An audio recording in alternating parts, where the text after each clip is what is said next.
Thanks to Avast for supporting Future Hindsight. Avast's new all-in-one solution, Avast One, helps you take control of your safety and privacy online through a range of features. Learn more about Avast One at avast.com.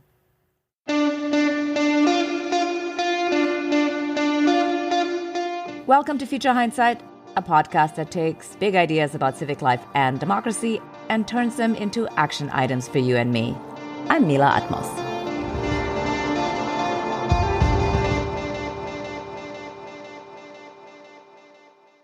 I've lived in this country for more than 3 decades, and over the years, while filling out official forms to categorize my identity, I never knew which box to check. I used to check other quite a lot. At one point, and this is a little embarrassing, I would tick Pacific Islander because I was taking it very literally, and Java, the island I'm from in Indonesia, is indeed in the Pacific. When I got to college, the Asian student societies never seemed to be for people like me. They celebrated Chinese New Year, and the members were mostly Chinese American students. It wasn't until I became an American citizen that my identity became solidly hyphenated. I became an Asian American. But how does this category that I'm in, this identity that I've evolved to claim as my own, as an Asian American woman, how does this category play into my participation in civic life? Are we a bloc? Are we a group with shared goals and values? I've been thinking about how a show on civic engagement that is hosted by an Asian American can be a place for a conversation that enriches our common understanding about what it means to walk in the U.S. with Asian skin. And beyond that, the role all of us can play, Asians and non-Asians, in weaving our diversity into a cohesive democracy. Our guest today, Yeon Choimorrow, is the executive director of the National Asian Pacific American Women's Forum, or NAPAW. Yeon, welcome to Future Hindsight. Thank you for joining us. Thank you so much for having me. So to start, tell us a little bit about the goals and mission of NAPAW. Sure. So the National Asian Pacific American Women's Forum, which we go by NAPAW, was founded 25 years ago by a group of Asian American women after the Beijing United Nations Conference on Women, which happened the year before, where many of these women realized that at the conference itself, that their, as you mentioned earlier, hyphenated or two-part or bicultural identity wasn't fully seen and accepted. And so they came back from that conference feeling like they went as part of the U.S. delegation, yet Americans didn't see them as Americans. And in fact, some of the women were even told, oh, you're Korean American, you should join the Korean delegation, sort of perpetuating this constant perpetual foreigner stereotype about us. And so these women came back, actually 100 of them, in fact, and had a conference of their own in LA and decided to create an organization that would be for us, Asian American Pacific Islander women living in the United States, to amplify issues that impact us. I kind of want to back up a little bit since you mentioned that, some people say, well, you're Korean American, so why don't you just join the Korean delegation? Do you want to try to define what it means to be Asian American or what it means to you? Sure, I can tell you what it means to me. So as you mentioned, the concept or this idea that there is quote unquote Asians is very flawed. It is the largest continent in the world with the most diverse population, with the most number of languages and ethnic groups. And so to this idea that we're going to distill it all down to this one word called Asian seems flawed. And yet that's a category that's been created for our, census in the United States. And so much of resources that are delegated and decisions that are made regarding government resources are based on this thing called the census.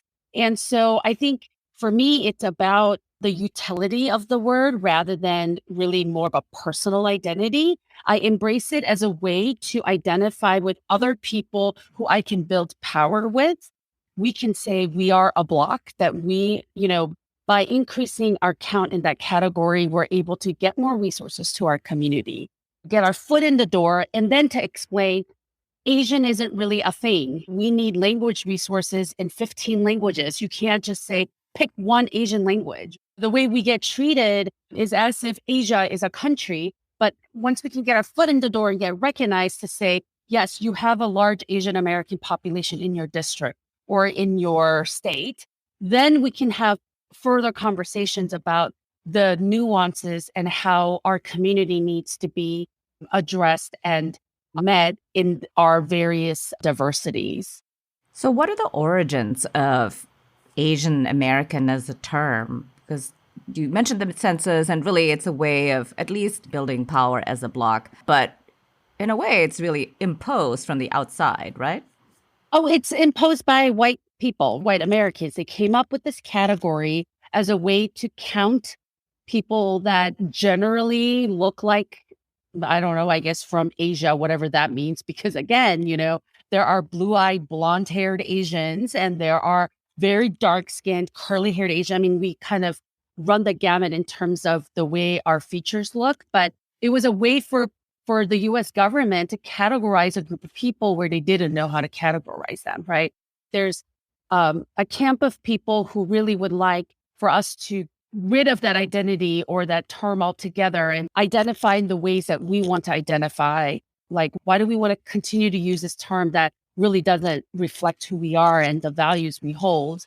And again, to me, it's really about getting the foot in the door so that we can have the more nuanced, complicated conversation. If we're not even seen at all, right? If we're not even on the map, how are we going to have those conversations to begin with? And so I think it's not necessarily ideal, but it is what we have. And it's not ideal because we're not the ones who created it. It was imposed on us, as you said. Well, it's interesting you say that the approach here is to just get in the door and at least be a part of the conversation and then reshape the conversation from the inside. Well, while we're doing that right here, I want to also take this opportunity to smash the model minority myth and maybe also talk about how damaging it has been. What are your thoughts here? So I think one thing that a lot of people don't realize is that the term model minority was coined by a white sociologist who wrote an article for Times Magazine back, I think it was in our late 50s or early 60s, essentially comparing Japanese Americans to Black Americans, to African Americans. It was comparing Japanese Americans and why they are the model minority, because they have these nuclear families and they work hard. I mean, you should read that article, The Origins of Model Minority, the term, because it is pretty ridiculous. And it was a way to put a wedge between different races of people, right? And I think what Asian Americans in general have done is bought into that idea that let's use that to our advantage. We are seen as the quote unquote likable minority. And therefore, as long as we can mimic and be as close to whiteness as we can, we will be successful in this country and we will accomplish and achieve our American dream, which is another, in my opinion, false myth that we all fall into the trap of. Somehow, if we work hard enough, we can accomplish it.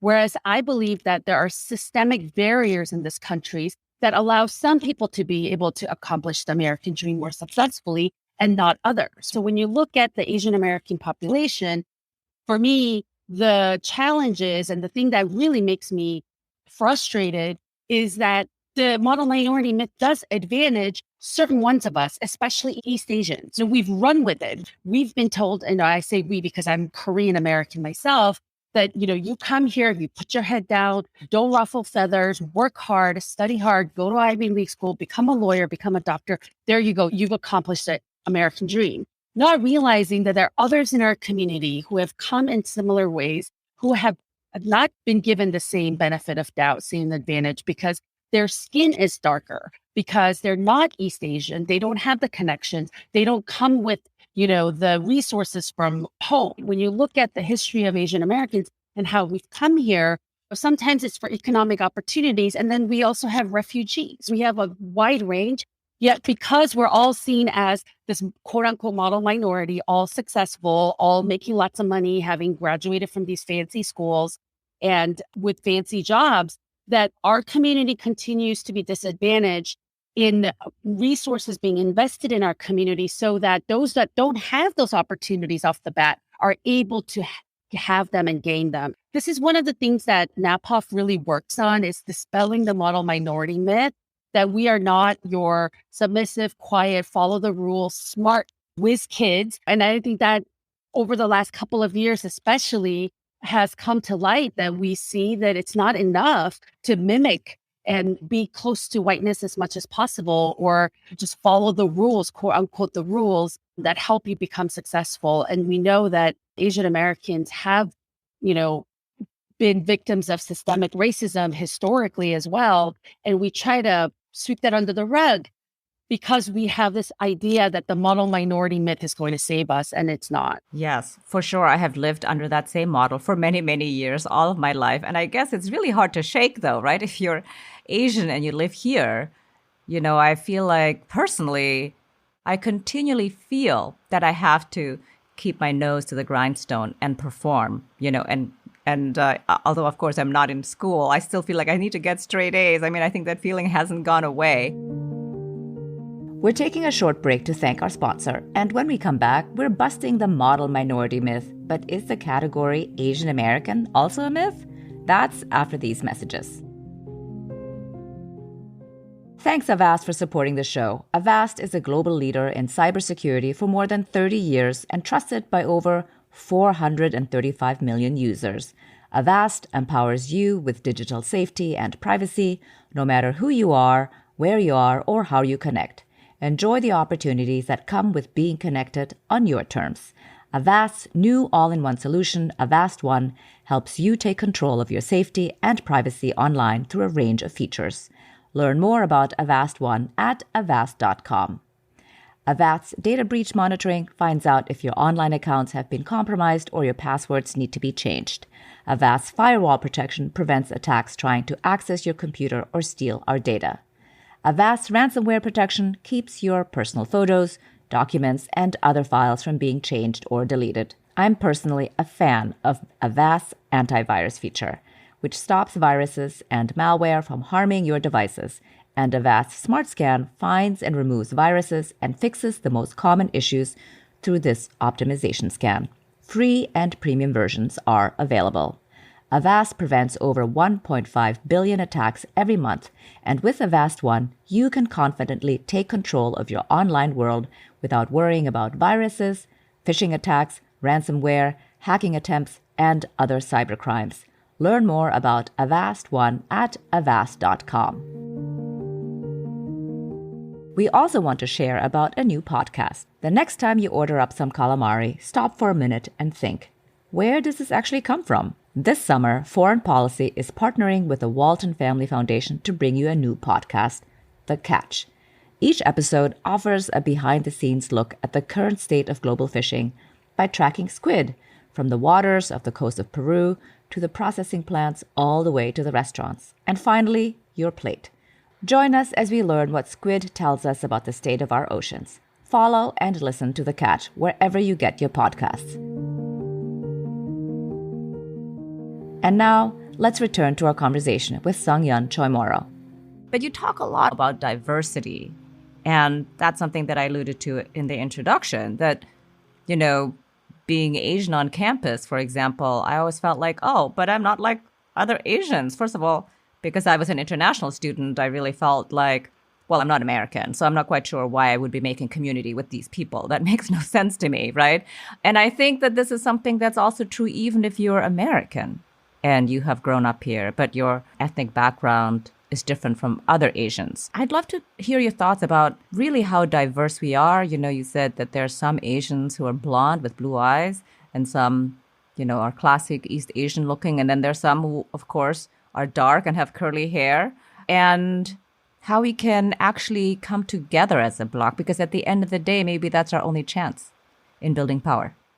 Yeah. So, I like to think about in broader terms what it means to be a non-white person in this country or to not fully benefit from white supremacy, because that's ultimately what this is all about. It is really about the fact that we are living in a country that was established in a hierarchy where originally Black folks, non-white people weren't considered people, and then they were considered three-fifths people. We live in a country where that language has been used to describe people and completely erase people of dignity. And so I want to start with where we have commonality. And I think this is what's really hard is that so many Asian Americans don't want to associate ourselves with other people of color because, again, buying into the model minority myth, they want to be more like white people than be like other people of color. But the reality is when we look at our history in this country and not even that far, look at the last 2 years. And even before that, with the atrocious treatment of South Asians, Muslims, and Middle Easterners after 9/11, right? The way Sikh Americans have been attacked. We cannot deny that there is something shared about being on the receiving end of white supremacy and fear of people of color. And so I think when we start there and talk about it much more broader, then it becomes about our collective effort to fight white supremacy versus coming together to build a collective identity around ethnicity, because that's not what we are about. And I think we have a very similar story because I came to the US over 2 decades ago as an international student. And similarly, I went to a campus Asian American student meeting thing, and I was an international student. And I'd actually grown up in India going to boarding school. And if you look at any map, India is squarely in Asia. And so I invited my Indian friends to come to this meeting with me, right? I show up and somebody goes, well, why did you invite them? And I was like, what are you talking about? They're like, well, they're not Asian. I'm like, have you looked at a map? I was floored. I had never imagined that Indians would be considered Asian, but here we are living in this country where East Asians are saying things like that. And then a few weeks later, I happened to have roommates who were biracial. They were Filipina, white, and then the other roommate was Japanese and white, Hapa, right? And so they were like, oh, no, that's not space for us. That's for like the Asian students. And I was like, oh, don't be silly. You're literally Asian American, right? So I bring them. And again, they're like, why'd you bring them? And I'm like, because they're Asian American. I mean, it was kind of ridiculous of this gatekeeping that was happening by East Asian students. That was my first year living in the United States. And so one of the things that I've committed to is to expand the table and to be inclusive of everybody that wants to join and be at the table. And so when I talk about Asian Americans having blue eyes and blonde hair, I'm talking about the folks that are coming from Central Asia, from Afghanistan, from Uzbekistan, these places. And if they don't want to identify as part of our community, that's fine with me. But if they do, I'm more than happy to say, yeah, of course, look at a map. Like, you are Asian American. So for me, it's really been about expanding that table and challenging, especially East Asians, about who gets to be identified as Asian American and who doesn't. Even recently, when we're talking about all these hate crimes that are happening directed at mostly East Asians, or that's at least the perception we have. NAPOF did a survey, a national polling earlier this year. In fact, the poll ran in February, where 74% of all respondents, we made sure we had a cross-section of our community. So we had South Asians, Southeast Asian, Pacific Islander, Native Hawaiians, and East Asians. And we polled across the board. And across the board, 74% of the respondents that they had experienced some sort of harassment, discrimination, or racism in the last year. This is not an East Asian issue. Maybe some of us, especially in the East Asian community, is coming to realization that we're being scapegoated and that we're being harassed. But this was happening to South Asians, especially the Muslim community, the Sikh community after 9/11, in significant numbers, and it actually hasn't stopped. And so it's about being able to talk about our particular experience. Like, I've been thrown rocks. When the shutdown first happened, my only outlet to get out was to go on runs. And so I would go on these runs and I wouldn't wear a mask when I'm running. I had 2 incidences where people threw rocks at me and chased me and said, go home and, put on a mask. You're spreading coronavirus, go back to China, all these things. I know so many of us have had that experience, and it shouldn't limit us to fighting for protection of our own immediate family community. It should really propel us to think about all the people that live in this country who fear for their lives when they go out in public. That's really, for me, ultimately where we need to land, that we're able to take our particular experience and then to rise up with other people who have had similar experiences and to fight together. And so when you think about it that way, then it's not so much about erasing our particular identities to be united, but it's really focusing on the issues that unite us, that we come together around, you know, regardless of our backgrounds. Mm-hmm. Yes, well, I share, of course, similar stories about being harassed on the street. In fact, I was harassed on the subway a long time ago in the 90s. And so when this new slate of attacks against people who are stereotypically viewed as Asians started, I stopped taking the subway because I said, well, this has happened to me before and I don't want to get back on the subway. And recently I started taking the subway again, but I only take it literally twice a week at a time when I know the subway is really busy with commuters and the likelihood of being attacked is small. But I refuse to take it at night, for example. And I used to take the subway all the time. And I feel like this is, this is a great convenience of New York City to live here and take the train. That's a normal staple thing to do for everybody. And it's kind of terrifying that we can't feel safe. But, since I mentioned that really actually I was attacked in the 90s. So these attacks have been happening for a long time. And there's a huge long history about Asians in America being attacked and hated. Do you think there's a way to stop this going forward? Because, the hashtag Stop Asian Hate, I don't think that's working in a way that's actually going to move the needle. Or maybe I'm wrong.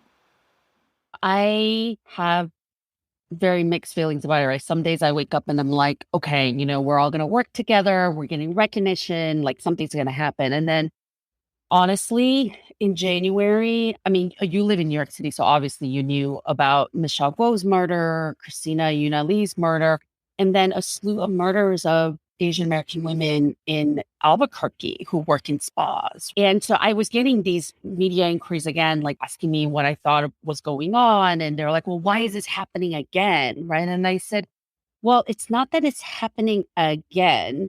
It hadn't stopped. You just stopped paying attention because nobody was like gruesomely murdered. And that's the problem, right? This has happened to you in the 90s. This has happened to so many Asian Americans in history, right? And you intersect the racism with sexism. And I mean, I'm sure you've experienced it. So many of us do. The street harassment we get because we are Asian American women, because of the way we look, When I first came to this country, I cannot count, number of times people have approached me because I was a Korean woman. Oh, where are you from? Korea. Oh, I served in the military, blah, blah, blah. And it always inevitably leads to something lewd, something sexual they want to say to me, always. And I couldn't believe that in a country this big, so many men thought the exact same thing about me when they saw me. And that's the reality so many of us have lived. When I think about the enormity of that and how that even started, the first Asian woman who immigrated to the United States that's on record is this woman named Ah Feng Mui. She's Chinese, and she was brought over by a New York businessman so that she could be on display, so that Americans could, I guess, white Americans could pay money and look at this woman and her porcelain skin and her dark hair and her tiny feet, using chopsticks, speaking Chinese. That is the first image of Asian women in this country. We were entertainment to satisfy your curiosity. We were here for your consumption. And then years later, you get the first law that's discriminatory against Asian Americans. It's not the Chinese Exclusion Act. It was before that. It's called the Page Act. And it excluded specifically women coming from East Asian countries if we came without a male family member, because, quote unquote, we were assumed to be prostitutes that would tempt the good men of America. And so, when you think about these histories and the origin of how Asian women have been seen by America, it is no surprise that we were harassed in the 80s and the 90s and the 2000s, and people are still being murdered for it these days, right? And so when I think about it in that way, it's hard for me to think that it's going to change. But what choice do we have but to continue to fight and advocate and educate and raise awareness so that there is change? Because I'm not going to leave a world for my daughter where she lives under the same kind of objectification and fear in public spaces. And so in some ways, do I believe that this will all change, in my lifetime? I would like to think so. I would hope so, but I don't know. I don't think we have the option to not do anything about it because it's not going to change. And I do think it's better than it would have been because there are many people in our history who have fought and will continue to fight, right? It's not just about Asian Americans doing what we can, but it has to be a sea change in the way we are talked about, public narratives that are about Asian Americans. Just last year, my friend's daughter, Chinese American girl, was made fun of at school because she took some dumplings to lunch and the kids made fun of her. They're like, "Oh, you're eating cat. I heard Chinese people eat cat." That is propaganda that was perpetuated by the US government back during the Chinese Exclusion Act, when they wanted to demonize Chinese people and to rationalize why they were kicking Chinese people out of the country. Can you believe that? How many generations later, we're still hearing the same thing? And so it cannot just be us in our community levels trying. We've got to make public change. We've got to make media and entertainment change in the way they portray us, our stories, and who we are. Yes, definitely. Well, so the first thing is, what can we do as Asian American women to amplify our voices and change the narrative? So first, I would like to say that I was smiling when you were saying, but I had to get the A's and I had to work hard. I want all Asian American women listening to this podcast to know that the world does not fall apart if you do not get an A. I'm a living proof of it. We ourselves need to get out of this bondage and the stereotype and the duties and the burdens that have been placed on us that then we place on ourselves. We need to liberate ourselves from living into this stereotype, first of all, and find people, surround yourself with community, find people who are going to affirm you for who you are, affirm you for your B's and C's, affirm you for whatever body type you are, whatever shade of skin you are, because so much of that's been ingrained in us from, it's very complicated because people kind of develop cultures and cultural norms out of internalized colonialism, right? That we all believe back home, what country does not use whitening cream? We've all internalized that white is beautiful, that darker is not. And we need to break that cycle, right? Even within us. And if you're just generally fair, naturally, that's fine. But let's not buy into this idea that, certain look is more beautiful because that's what we've been ingrained in our heads. And so I think we need to unlearn a lot of things, first of all. And I find myself catching myself too, right? That even though I don't say it out loud, I feel the thoughts coming to my head. I'm like, oh, no, that's colonialism, that's sexism that I have internalized. And so I think that's first and foremost, I would like to encourage all your listeners, especially Asian American women, to think about that and break out of that. And then I think comes the part of having courage to speak up. And I think that's always harder because you don't want to be that person. You don't want to be, quote unquote, the difficult person. Because when you speak up, that's what you get labeled. I'm just going to generalize, but when white folks point out a problem, it's like, oh, it's a problem, or it's just this person. But when a woman of color especially raises a problem, it's because of our ethnicity. It's because of who we are that we're deemed as difficult to get along with, that we're seen as too loud, too opinionated. And so it's hard, but I think we need to start shedding our layers to really show up as who we truly want to show up as, because the more of us that do that, the more it's going to be accepted by society that Asian American women are also loud and opinionated, right? I'm so tired of hearing, oh, but you're so articulate or you're so opinionated for Asian women. I get that all the time. You're so outgoing for Asian women. These things that people think about us. It doesn't help that media always portrays us that way. But I think the more people, non-Asian American women encounter Asian American women of all different personalities and types, the better off we are. And we'll be seen as people versus a type. Yes. Well, the stereotype of the demure Asian woman, I think that That is a hard time dying. It's really unfortunate. But so this midterm election year, what specifically are you working on to build political power? How are you going about that? And what is the work that you do, basically?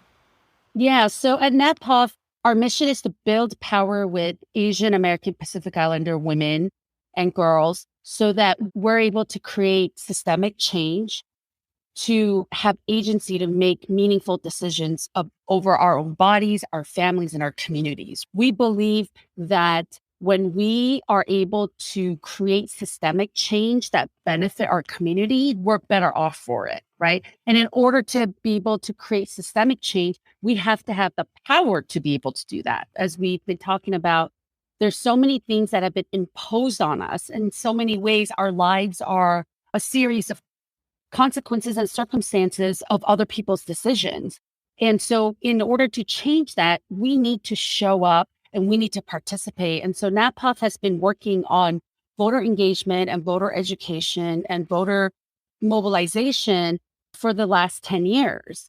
And prior to that, we did mostly just public policy advocacy work and narrative shift. But we believe that in order to really see these big changes we want, we need to activate our community to be participating in our civic duties, especially in voting, but more excitingly, after the voting, then to hold our electeds accountable, because voting is not the end of it. Just voting is not going to get you the changes you want to see. You need to continue to organize and engage so that our electeds are held accountable. And so this year, we're really focusing our efforts on Florida and Georgia, the two states with big elections coming up. And one of the things that we are seeing, which is very unfortunate, is over the last, I would say, 3 elections, we have seen an increase in trying to restrict voters of color, restrictions that are pretty challenging to navigate if you are a first-time voter or if you don't speak English as your first language. And in Georgia, we've been doing this work for 10 years. And every election, we have to go knock on doors and call people and explain the rules to them because it's different every time there's an election. And none of this information comes to them in a language that they read and write. And so we have to reach out in languages that our voters speak and explain. We might not reach tens and thousands of people, but this is really labor intensive work, but we're really proud to do it because every vote should count. And people who are most disenfranchised are the people who don't have language access or education to understand the changes that are happening in the rules for election. And so we're continuing to do that in Georgia and started doing that in Florida recently. And one of the amazing things we've seen is that, as we're reaching out to our communities to help them understand the changes and how they can still vote, we see them find hope in finding solutions and continuing to work with NAPOF on other issues that impact our lives. And so this year we'll be doing mostly calls again because, we're still unfortunately in a pandemic, but our hope is to reach as many Asian American women voters as possible and people who don't even think that their vote matters or that they knew they could vote. We're hopeful that we're able to reach them and encourage them and get them out to vote. That's great. You've been doing this work for 10 years. So are you at a point where you can say that Asian American women are a solid voting bloc? The term voting bloc tends to refer to people who vote in similar trends and sort of have a shared identity. And if you use that definition of it, we actually are. Because if you look at the polling that's been done over the years of Asian American women and our voting, we tend to prioritize similar issues and tend to vote similarly. I think the challenge is really getting more of us out to vote consistently because we tend to fluctuate. Some years we show up, other years we don't. And what we need to do in order to be really taken seriously as a voting bloc is to prove that our collective efforts can be consequential. And so I'm hopeful that Asian Americans are the fastest growing population in the United States still. And I'm hopeful that the more we're out there and engaging people and talking about how easy it is to vote, how you deserve and are entitled to vote, you'd be surprised at the number of people who tell me and tell us that, oh, I shouldn't vote. Like, this is not my country. And we're like, well, you're a US citizen, so this is your country and you should vote. I think we've also internalized this like perpetual foreigner stereotype that's been put on us to think that we're somehow always guests in this country that we helped build, that we help develop, that we pay taxes in. And so it's really about changing that mentality with folks. And it's one of the most rewarding things I think, that we do is to see that shift in people to feel like that they don't have to feel just grateful as a guest in this country, but that they can take ownership and to take ownership in a way to chart out our own history and to care for this country that, reflects our values. So, as an everyday citizen, what are two things we could be doing, especially as Asian Americans, to advance this idea that we should all be voting, first of all, especially if we are Asian and we think that we don't belong, and essentially to build community and really make our legislators accountable to us? So first thing is everybody needs to call all of your moms and dads and uncles and aunties and grandparents and make sure, whatever state they live in, that they know how to access their ballot. It's amazing how there's so many of us who are running around doing this work professionally could also have more reach when we reach out to our own family members as well. And so I encourage everyone to check. Don't assume that your parents are voting, that your relatives are voting, your siblings are voting. Don't assume. Call them, check, and not only ask them if they're going to vote, but we need to start having conversations with our family members around what impacts our lives and how our vote can reflect the kinds of changes we want to start to see in this country. So educating our family members is as important as just making sure they get out to vote. And then secondly, if you live in an area where there is a community of Asian Americans, I encourage you to show up to events, put together events if there aren't any, and start to create a platform, an avenue, a way that people can gather and come together. Because I think you need to have relationships before you are going to take any action or do anything to hold our electeds accountable. And so I think the great thing now in this day and age in 2022 is that there are many Asian American organizations across the country that are working in our communities in civic engagement and getting people out to vote and organizing, engaging legislators. So it may just be a matter of finding a group that's near you, volunteering your time, working with them.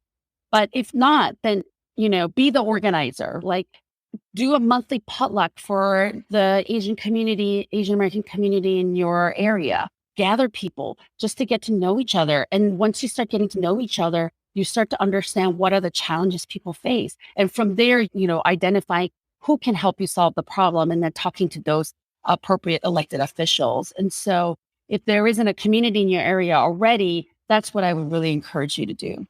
All great advice. So as we're rounding out the interview here, looking into the future, what makes you hopeful? Oh, so many things. I have a 7-year-old daughter who is Blasian. She's Black and Asian, so we call her Blasian. And I look at her and her friends and even just the way she talks about life and approaches life. She does it with so much confidence and such deep empathy and understanding. We are going to be in good hands. Once they come of age and they're leading, we're going to be in good hands. And I'm really hopeful that all the young people that are investing time and energy into our communities are doing the same, right? That they are really the future. And so I'm hopeful that while white supremacy and racism is putting up a good fight, that we have generations of people coming up whose norm is not centering whiteness, whose norm is understanding that women and girls can do what men can do or better, right? I think just being able to see life through the perspective of my daughter once in a while just really does make me feel so hopeful and actually feel like we've accomplished so much more than it feels on the day-to-day grind. Excellent. Thank you very much for speaking with us today. It was really a joy to have you on the podcast. Thank you so much for having me. Yeon Choimorrow is the executive director of the National Asian Pacific American Women's Forum.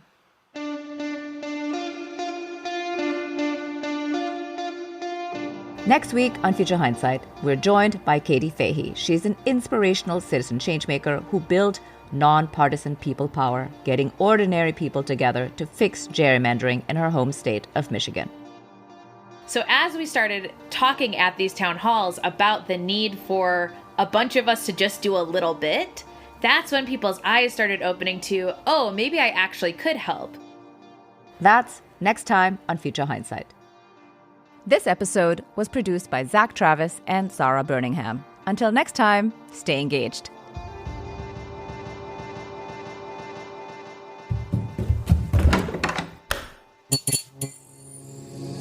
This podcast is part of the Democracy Group.